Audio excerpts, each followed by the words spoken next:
మీ జీవితంలో ఎప్పుడైనా రేపు అంతా మారిపోతుంది. రేపటితో నా కష్టాలన్నీ తీరిపోతాయి. లేదా నా జీవితంలోకి ఒక వ్యక్తి వస్తాడు. అతను నా లైఫ్ మొత్తాన్ని మార్చేస్తాడు అని ఎదురు చూశారా? నిజం చెప్పండి. మనమందరం ఏదో ఒక రోజు ఏదో ఒక అద్భుతం జరగకపోతుందా అని నిరీక్షిస్తూనే ఉంటాం కదా. కానీ ఒకవేళ మనం అనుకునే ఆ రేపు అనేది ఎప్పటికీ రాకపోతే, మనం ఎవరి కోసమైతే ఎదురు చూస్తున్నామో ఆ వ్యక్తి అసలు రానే రాడు అని తెలిస్తే మన పరిస్థితి ఏంటి? నమస్కారం, మన పోడ్కాస్ట్ కి స్వాగతం. ఈ రోజు మనం ప్రపంచ సాహిత్య చరిత్రలోనే అత్యంత వింతైన మనుషుల మెదడుని పిండేసే ఒక నాటకం గురించి, దాని వెనుక దాగున్న మనస్తత్వ శాస్త్రం అంటే హ్యూమన్ సైకాలజీ గురించి మాట్లాడుకుందాం. ఫ్రెంచ్ రచయిత శామ్యూల్ బెకెట్ రాసిన ఆ క్లాసిక్ మాస్టర్ పీస్ పేరే వెయిటింగ్ ఫర్ గోడో. ఆ విచిత్ర కథలోకి వెళ్దాం. ఒక నిర్మానుష్యమైన రోడ్డు. అక్కడ ఆకులు మొత్తం రాలిపోయి కేవలం ఎండిపోయిన కొమ్మలతో నిలబడిన ఒక పాత చెట్టు ఉంటుంది. ఆ చెట్టు కింద ఇద్దరు వ్యక్తులు నిలబడి ఉన్నారు. వాళ్ళ పేర్లు వ్లాదిమర్ మరియు ఎక్స్ట్రాగన్లు. వాళ్ళు అక్కడ ఎందుకు ఉన్నారంటే, వాళ్ళు గోడో అనే ఒక వ్యక్తి కోసం ఎదురు చూస్తున్నారు. ట్విస్ట్ ఏంటో తెలుసా? ఆ వ్లాదిమిర్ ఎక్స్ట్రాగన్లకు ఆ గోడో ఎవరు అనేది సరిగ్గా తెలియదు. అతను ఎలా ఉంటాడో తెలియదు. అసలు అతను వస్తానని వీళ్లకు మాట ఇచ్చాడా లేదా అనేది కూడా వాళ్ళకి స్పష్టంగా గుర్తులేదు. కానీ వాళ్ళు ఆ చెట్టు కింద నిలబడి రోజు మొత్తం ఎదురు చూస్తూనే ఉంటారు. ఆ ఎదురు చూపుల్లో కాలక్షేపం కోసం వాళ్ళు రకరకాల పిచ్చి పిచ్చి పనులు చేస్తారు. బూట్లు విప్పి వేసుకోవటం, క్యారెట్ ముక్కలు తినటం, ఒకరినొకరు తిట్టుకోవటం, మళ్లీ కౌగిలించుకోవటం.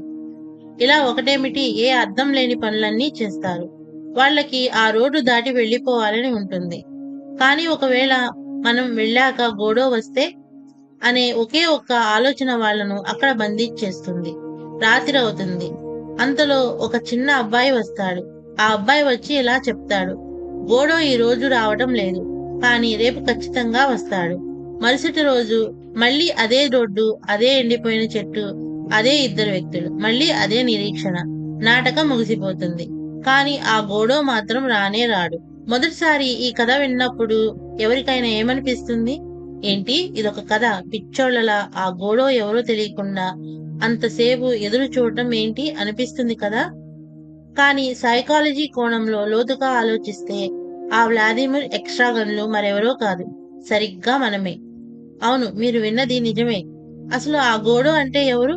కొంతమంది ఫిలాసఫర్ల ప్రకారం గోడో అంటే దేవుడు. మన కష్టాలన్నీ తీర్చడానికి ఎప్పటికైనా దేవుడు వస్తాడు అని మనుషులు ఆశగా ఎదురు చూసే నిరీక్షణ అది. కానీ సైకాలజిస్టుల ప్రకారం గోడో అంటే అది ఒక వ్యక్తి కాదు, అది మన మెదడు సృష్టించే ఒక భ్రమ. దీన్నే సైకాలజీలో ఎక్స్టెన్షియల్ క్రైసిస్ లేదా అస్తిత్వ సంక్షోభం అంటారు. మనం చాలా మందిని చూస్తుంటాం. నాకు ఆ ఉద్యోగం వస్తే నా లైఫ్ సెట్ అయిపోతుంది, నాకు ఆ లవ్ దొరికితే నేను హ్యాపీగా ఉంటాను, నా బ్యాంక్ అకౌంట్ లో అంత డబ్బు ఉంటే నా కష్టాలన్నీ తీరిపోతాయి అని భవిష్యత్తులో ఉండే ఒక ఊహాజనితమైన గోడో కోసం బ్రతుకుతుంటారు.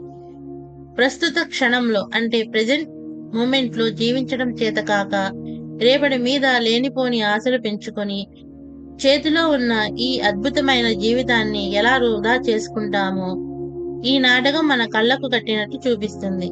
ఇక్కడ ఇంకొక విచిత్రమైన మానసిక స్థితి ఉంది. ఆ నాటకంలో వ్లాదిమిర్ ఎక్స్ట్రాగన్లు ఆ రోడ్డు వదిలేసి ఎక్కడికైనా వెళ్లిపోవచ్చు.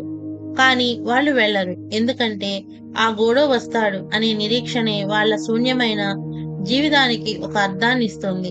ఒకవేళ గోడో అసలు రాడు అని వాళ్ళకి నిజం తెలిసిపోతే, ఆ తరువాత జీవితాన్ని ఎలా గడపాలో వాళ్ళ మెదడుకు అర్థం కాదు. ఆ నిజాన్ని తట్టుకునే ధైర్యం లేక వాళ్ళు ఆ అబద్ధపు నిరీక్షణలోనే ఆనందాన్ని వెతుక్కుంటారు. ఈ రోజు మనల్ని మనం ఒక ప్రశ్న అడుగుకుందాం. మీ జీవితంలో మీరు ఎదురు చూస్తున్న ఆ గోడో ఎవరు? ఒక అద్భుతమైన అవకాశమా? ఒక మనిషా? లేక పరిస్థితులు మారిపోయే ఒక మంచి రోజా? ఆ ఎదురుచూపుల లోకంలో మునిగిపోయి ఈ రోజు ఈ నిమిషం మీ కళ్ళ ముందున్న జీవితాన్ని, మీ వాళ్లను మీరు కోల్పోవడం లేదు కదా. గుర్తుపెట్టుకోండి, రావాల్సిన గోడో ఎప్పుడైనా రావచ్చు, రాకపోవచ్చు. కానీ గడిచిపోతున్న ఈ కాలం మాత్రం మళ్ళీ తిరిగి రాదు. నిరీక్షణలో జీవితాన్ని కరిగించకండి. ఉన్న క్షణాన్ని జీవించండి. ఈ సైకలాజికల్ మిస్టరీ ఎపిసోడ్ మీకు ఎలా అనిపించిందో కింద కామెంట్స్ లో ఖచ్చితంగా నాతో పంచుకోండి. ఈ ఆడియో మీకు నచ్చితే లైక్ చేసి మీ ఫ్రెండ్స్ కి షేర్ చేయండి. వచ్చే ఎపిసోడ్ లో చరిత్రలోని మరొక వింతైన హ్యూమన్ బిహేవియర్ మిస్టరీతో మళ్ళీ కలుద్దాం. సెలవు.